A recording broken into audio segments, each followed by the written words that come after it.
जैसे भगवान सर्वव्यापक हैं, इसी प्रकार गुरु तत्व और भक्त तत्व भी सर्वव्यापक है। जैसे भगवान को पुकारने पर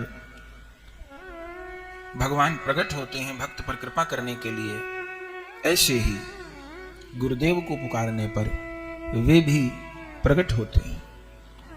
नाम के रूप में, मंत्र के रूप में गुरुदेव सब समय एक साधक के, आश्रित के जीवा पर, हृदय पर विराजमान रहते हैं। तो गुरु लोग यही करते हैं, संगत के द्वारा आत्मा को पुष्ट करते हैं और पंगत में पवित्र प्रसाद के द्वारा शरीर को पुष्ट करते हैं। गुरु लोग सबके होते हैं। जैसे भगवत तत्व तो एक ही है, 2 4 5 भगवान नहीं हो सकते, भगवान एक ही हैं। वही भगवान भक्तों की रुचि को देख के कभी नरसिंह रूप में आते हैं, कभी वामन रूप में आ जाते हैं, कभी श्री राम रूप में आते हैं, कभी श्री कृष्ण रूप में आते हैं। मेरे गुरु, तेरे गुरु, उसके गुरु, इसके गुरु, ऐसी बात नहीं है।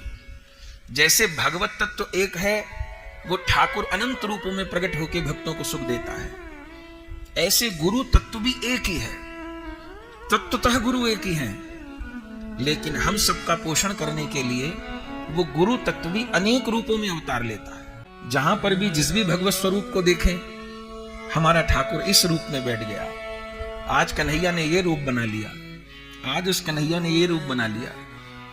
और जहां पर जिन भी संत सदगुरु के स्थान पर जाते हैं, निरंतर ही कथा सत्संग होते हैं, प्रायः संतों के स्थान पर होते हैं, तो वहां के जो भी संत सदगुरु महापुरुष होते हैं, यही लगता है कि मेरे गुरु यहां पर इस रूप में आके बैठ गए। और यही भावना, यही नियत हर वैष्णव की, साधक की होनी चाहिए। देखिए, यदि हम भगवत स्वरूप में छोटे बड़े का भेद करेंगे, विचार करेंगे, प्रभु के रूपों में भेद करेंगे, अनेक रूपों में प्रभु को नहीं पहचान पाएंगे, तो भगवान कहते हैं अगर तू भेद करेगा तो मैं भी भेद करूंगा। फिर जब भक्त कहता है कि ठाकुर तुम किसी भी रूप में आओ, मुझे स्वीकार हो, मैं तुम्हें पहचान लूंगा, तो फिर ठाकुर जी भी कहते हैं तू भी किसी भी रूप में आएगा तो मैं तुझे स्वीकार कर लूंगा।